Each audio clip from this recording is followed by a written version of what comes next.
त्याग। सीमा के पति को गए 10 साल हो चुके थे। शादी के 1 साल बाद पति को खोने का दर्द सीमा भुला नहीं पाई थी। यही कारण था कि उसने बच्चा गोद लेने का फैसला किया। सीमा ने अकेले अपनी पूरी जिंदगी बिताई। उसने दूसरी शादी भी इस डर से नहीं की कि अगर वह शादी करेगी तो क्या पता इस बच्चे को पिता का प्यार मिलेगा या नहीं। उसने अपने बच्चे का नाम रोहित रखा था, जो उसके मरे हुए पति का नाम पर था। लेकिन उसे उम्मीद भी नहीं थी कि जिस बच्चे को सीमा ने गोद लिया वह उसे एक दिन अकेले मरने को छोड़ देगा। सीमा का गोद लिया हुआ बेटा रोहित ही उसके बुढ़ापे का सहारा था। अब उसका बेटा शादी के लायक हो गया था। वह अपने बेटे के लिए एक अच्छी संस्कारी बहू ढूंढ रही थी। लेकिन सीमा की किस्मत में लगता है दुख ही लिखा था। एक दिन सीमा रात भर अपने बेटे का इंतजार कर रही थी। उसका बेटा उस दिन रात में घर नहीं आया था। उसने उसके कई दोस्तों को भी फोन किया, लेकिन उसका कुछ पता नहीं चला। रोहित का फोन भी नहीं लग रहा था। उसे समझ नहीं आ रहा था कि वह क्या करे। अकेले गुमसुम घर के बरामदे में बैठी सीमा अपने बेटे के इंतजार में तड़प रही थी। तभी उसके सामने एक गाड़ी आके रुकी। गांव में रहने वाली सीमा के घर के बाहर इतनी बड़ी गाड़ी देखकर हर कोई हैरान रह गया था। सुबह के 6 बजे थे और आसपास बहुत शांति थी। लेकिन गाड़ी के हॉर्न की आवाज सुनते ही आसपास के सभी लोग अपने घरों से बाहर आ गए। तभी सीमा का बेटा रोहित सूट बूट पहने गाड़ी से बाहर निकलते ही बोला, माँ, मैं आपके लिए एक बड़ा तोहफा लेकर आया हूँ। लेकिन माँ को कहाँ किसी तोहफे से मतलब था। वह बेटे को गाड़ी से बाहर निकलते ही लिपट जाती है और कहती है, अरे कहाँ था रे तू कल से? ऐसे फोन बंद करके तू कहाँ गायब हो गया था? अपनी माँ की तुझे बिल्कुल भी फिक्र नहीं है। माँ को नाराज होता देख रोहित तेज तेज हंसने लगा और बोला, माँ, मैं आपके सामने इतना बन ठन कर खड़ा हूँ। इतनी महंगी गाड़ी से आपका बेटा बाहर निकला है। आपको ये सब देखकर कोई खुशी नहीं हो रही है? आप उल्टा मुझे डांटने में लगी हो। रोहित की बात सुनकर माँ ने गाड़ी की तरफ देखा। गाड़ी में ड्राइवर के साथ कोई और भी था, लेकिन काला शीशा होने की वजह से उसे कुछ दिखाई नहीं दे रहा था। माँ ने इसे इग्नोर करते हुए कहा, अरे तू ये सब छोड़, चल अंदर। सूट बूट और चमचमाती गाड़ी से पेट नहीं भरने वाला। कितना थका हुआ लग रहा है तू। कपड़े बदल ले, मैं तब तक तेरे लिए खाना बनाती हूँ। तभी रोहित ने कहा, अरे माँ, मेरा तोहफा तो देख लो जो मैं आपके लिए लेकर आया हूँ। रुको, मैं आपको दिखाता हूँ। माँ ने रोहित की बातों को टालते हुए कहा, अरे मुझे कोई तोहफा नहीं देखना, तू अंदर चल। सब तुझे घूर घूर कर देख रहे हैं, नजर लग जाएगी तुझे। रोहित ने हंसते हुए कहा, नहीं माँ, आपको देखना ही होगा। और ये कहते हुए उसने गाड़ी का दरवाजा खोला। गाड़ी में दुल्हन के कपड़ों में सजी एक लड़की बैठी थी, जिसे देखते ही माँ हैरान रह गई। माँ ने रोहित को चिल्लाते हुए कहा, तूने शादी कर ली? बेटा, तुझे मेरी याद नहीं आई? सुनो गांव वालों, मेरे बेटे ने शादी कर ली और इस बूढ़ी माँ को बताना भी जरूरी नहीं समझा। माँ की बातें सुनकर रोहित गुस्से में तिलमिला गया था। उसने गाड़ी में बैठी लड़की से कहा, तुम दरवाजा बंद करो, मैं अभी आता हूँ। रोहित अपनी माँ को हाथ से पकड़ते हुए घर के अंदर ले गया। उसने गुस्से में कहा, माँ, ये क्या तरीका है? अब ऐसे कैसे चिल्ला सकती है? रोहित को गुस्सा होता देख माँ के आंखों से आंसू आने लगे थे। सीमा ने कहा, बेटा, यही दिन देखने के लिए मैंने तुझे इतना बड़ा किया था।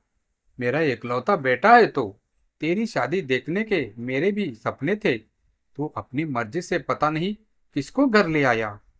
रोहित ने गुस्से में कहा, माँ, रेखा के बारे में कुछ नहीं सुनूंगा। मैं उससे बहुत प्यार करता हूँ। हमने भाग कर शादी की है। उसके पास बहुत पैसा है। हमें अब किसी चीज की कोई कमी नहीं होगी। और शादी हो चुकी है तो अब ड्रामा करने का कोई फायदा नहीं है। अब बेटे के आगे सीमा क्या कर सकती थी? वह भी रोते हुए आंखों से रोहित को कहती है, ठीक है बेटा, जैसी तेरी मर्जी। सीमा अपनी बहू के स्वागत के लिए घर का द्वार सजाती है और दरवाजे पर चावल भरा कलश रखती है। रोहित रेखा का हाथ पकड़कर उसके साथ घर में एंटर करता है। माँ रेखा से कहती है, बेटा इसे अपने पैरों से धीरे से आगे की तरफ गिराओ और अंदर आ जाओ। रेखा पैरों से कलश को गिराती है, लेकिन घर में आते ही सिर से पल्लू हटा देती है और बोलती है, रोहित बहुत हुआ। मैं अब तक ऐसे सिर पर पल्लू रखूं? मुझे गर्मी लग रही है। मैं ये नहीं कर सकती। घर में घुसते ही रेखा का असली रूप सीमा को समझ में आ गया था। रोहित की माँ सीमा समझ गई थी कि ये लड़की उसका घर नहीं चला पाएगी, लेकिन अब उसके हाथ में कुछ नहीं था।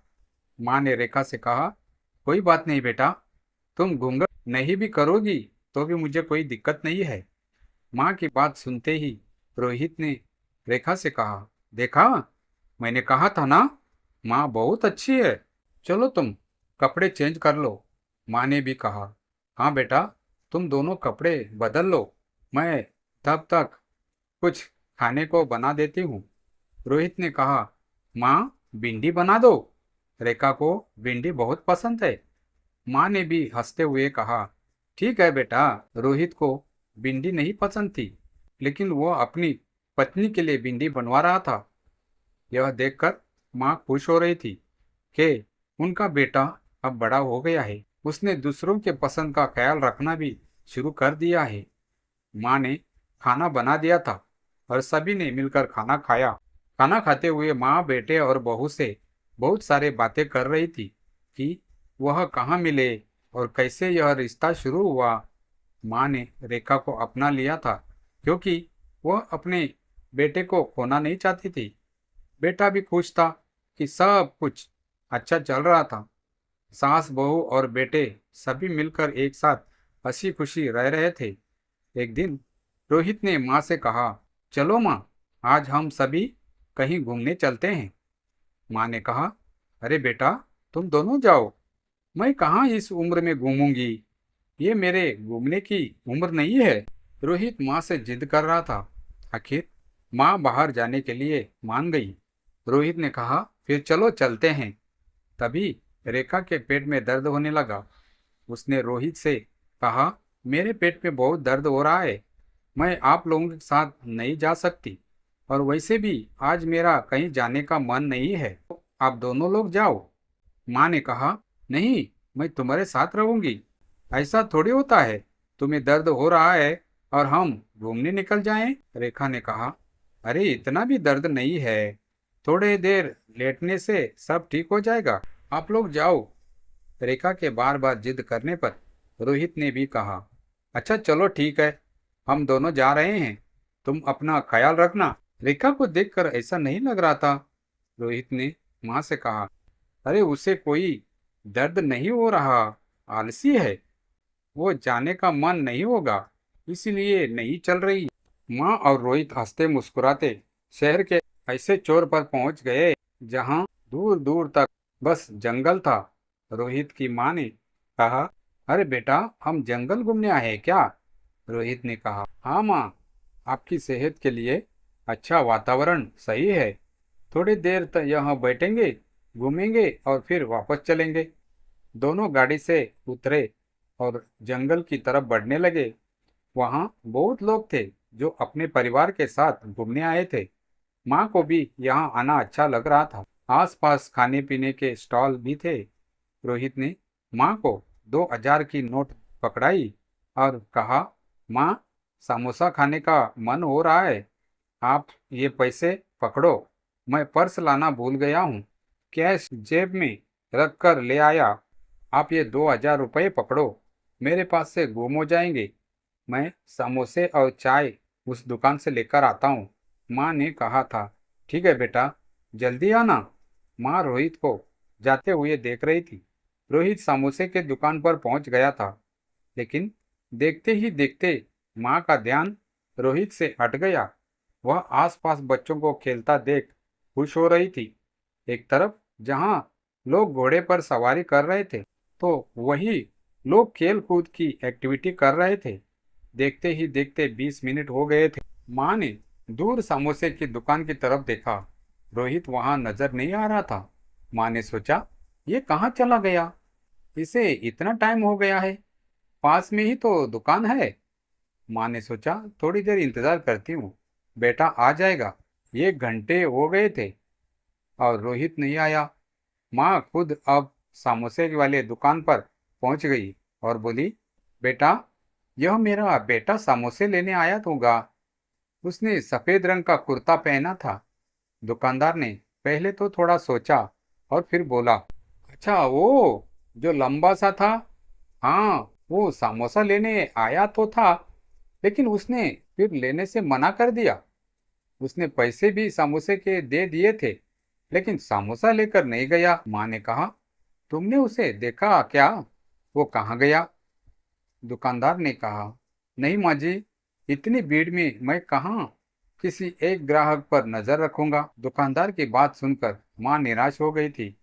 वह पास उसी पत्थर पर जाकर बैठ गई जहां उसके बेटे ने उसे छोड़ा था। उसे उम्मीद थी कि उसका बेटा वही आ जाएगा, इसीलिए वह वहां से शाम तक नहीं हिली। अब शाम के 6 बज गए थे। अंधेरा होने लगा था। जंगल में लोग भी कम होने लगे थे। बूढ़ी माँ अब क्या करेगी, उसे समझ नहीं आ रहा था। तभी दुकानदार ने चिल्लाते हुए दूर से कहा, माँ जी, घर चले जाओ, रात में यहाँ खतरनाक जानवर घूमते हैं। कब तक बेटे का इंतजार करोगी? माँ जी ने दुकानदार की बात सुनकर नजरअंदाज कर दिया। तभी दुकानदार के सामने खड़े एक लड़के ने कहा, क्या हुआ? इनका बेटा कहाँ है? दुकानदार ने कहा, अरे यहाँ रोज ऐसा होता है। इसका बेटा इसे छोड़कर चला गया है। ये अपने बेटे का बैठकर इंतजार कर रही है। तुम बताओ, उसे आना होता तो अब तक आ जाता ना। समोसे वाले की दुकान के सामने ही लड़के की लस्सी की दुकान थी। वह जंगल में गाय चराता था और उसका घर भी जंगल में ही था। उसके पास 3 गाय थी। वह दिन में दूध बेचने के लिए आसपास के घरों में जाता था और फिर दुकान पर आकर लस्सी बेचता था। लड़के ने कहा, कौन था इसका बेटा? तुमने उसे देखा था? दुकानदार ने कहा, और क्या, सफेद कुर्ता पहना था उसने, लंबा सा था। मेरे सामने वो गाड़ी में बैठकर हंसते मुस्कुराते गया है। मैंने माँ जी को नहीं बताया। वैसे बोलता कि उनका बेटा उन्हें छोड़ गया है, वो खुद इस बात को समझ जाएगी। लड़के ने कहा, मैं उन्हें ऐसे इंतजार करते हुए पूरी रात नहीं देख सकता। लड़का बूढ़ी औरत के पास गया और बोला, माँ जी, घर चले जाइए, आपका बेटा अब नहीं आने वाला। आप घर जाइए और घर में अपनी जगह खुद बनाइए। माँ ने लड़के से गुस्से में कहा, तुम कौन होते हो मेरे बेटे के बारे में ऐसा कहने वाले? मेरा बेटा आएगा, मुझे पता है। तुम जाओ यहाँ से। लड़के ने फिर कहा, माँ जी, मैंने अपनी आंखों से उसे गाड़ी में बैठकर जाते हुए देखा है। और लड़के से बोली, तुम जाओ, मैं यही उसका इंतजार करूंगी। मेरा बेटा जरूर आएगा। लड़का अब क्या ही कर सकता था। वह माँ जी को अकेला छोड़कर चला गया। माँ जी पूरी रात एक ही जगह पर बैठी रही। लड़के का घर वही था। वह दूर से माँ जी को बैठे हुए देख रहा था। उसने रात में माँ जी को खाना लाकर भी दिया, लेकिन माँ जी ने खाना नहीं खाया। वह खाना साइड में रखकर पूरी रात बेटे का इंतजार करती। माँ ने एक भी टुकड़ा अन्न का नहीं खाया था। देखते ही देखते ही सुबह हो गई और फिर से पार्क में भीड़ बढ़ने लगी थी। माँ को उम्मीद थी आज उसका बेटा आ जाएगा। वो बार बार सड़क पर जाती और बार बार अपने पत्थर पर आकर बैठ जाती। आज फिर दूसरा दिन हो गया था, लेकिन उसका बेटा आया नहीं। लेकिन लड़के ने माँ जी का ख्याल रखना भूला नहीं था। लड़का अकेला था। उसके माता पिता की मौत 3 साल पहले हो गई थी। अब उसे अकेले रहने की आदत हो गई थी, लेकिन उसका उसी बूढ़ी माँ की तरफ ध्यान बार बार जाता था। वह दिन रात उन्हें खाना देता और वापस अपने दुकान पर आ जाता। धीरे धीरे 3 दिन बीत गए और बेटा नहीं आया। बूढ़ी माँ को अब भरोसा हो गया था कि बेटा नहीं आएगा। लड़के ने आखिर माँ जी को परेशान देखकर बोल दिया, माँ जी, आप मेरे साथ क्यों नहीं रहते? मैं अकेला रहता हूँ, प्लीज आप मेरे साथ रहिए। माँ जी भी अब क्या कर सकती थी। उसने अपनी साड़ी की गांठ खोली और 2,000 रुपये की नोट निकाली और बोला, बेटा, मेरे पास ये 2,000 रुपये हैं, ये तुम रख लो, मेरे पास देने के लिए और कुछ भी नहीं है। ये सुनकर लड़के का दिल भर आया।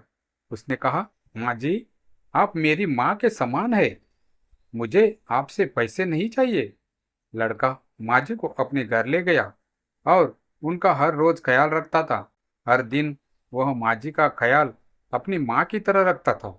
माँ जी भी दुकान पर बैठकर लस्सी बेचने लगी थी और गाय को चारा भी खिलाने लगी थी। देखते ही देखते 4 साल बीत गए। लड़का और माँ जी एकदम परिवार की तरह रहने लगे थे। लड़के को खाना ना खाने पर डांट भी पड़ती थी। एक दिन माँ जी लड़के के पीछे डंडा लेकर भाग रही थी और चिल्ला रही थी, रोहन, आज तू फिर खाना खाए बिना चला गया? तुझे कहा था ना खाना पूरा खाने को।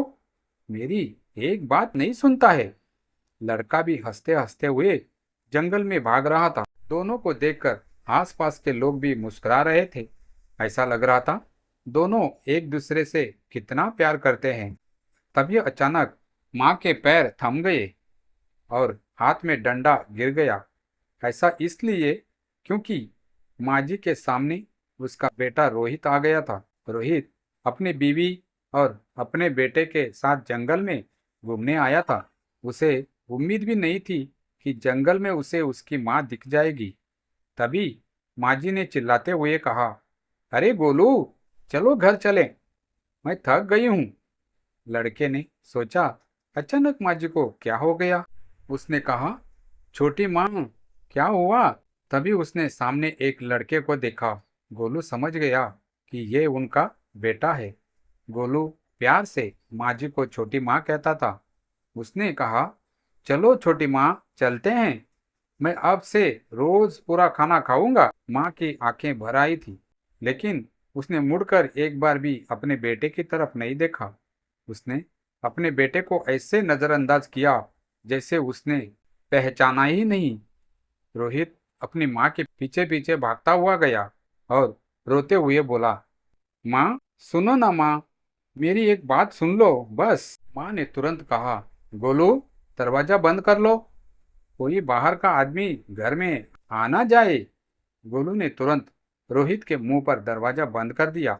तभी माँ ने कहा, गोलू, सुनो, मेरे पर्स में 2,000 रुपये हैं। दरवाजे पर खड़े आदमी को देकर कह दो, हमारे पास देने के लिए इतना ही है।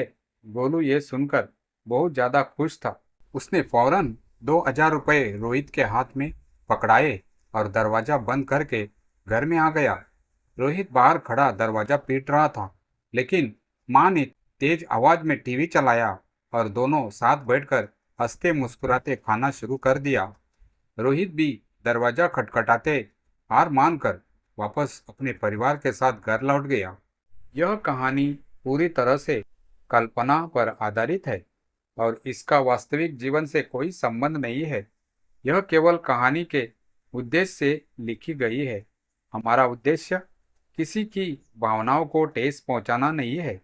ऐसी ही कहानी को पढ़ने के लिए जुड़े रहे कहानी कुंज वॉइस के साथ और लाइक करना मत भूलिए।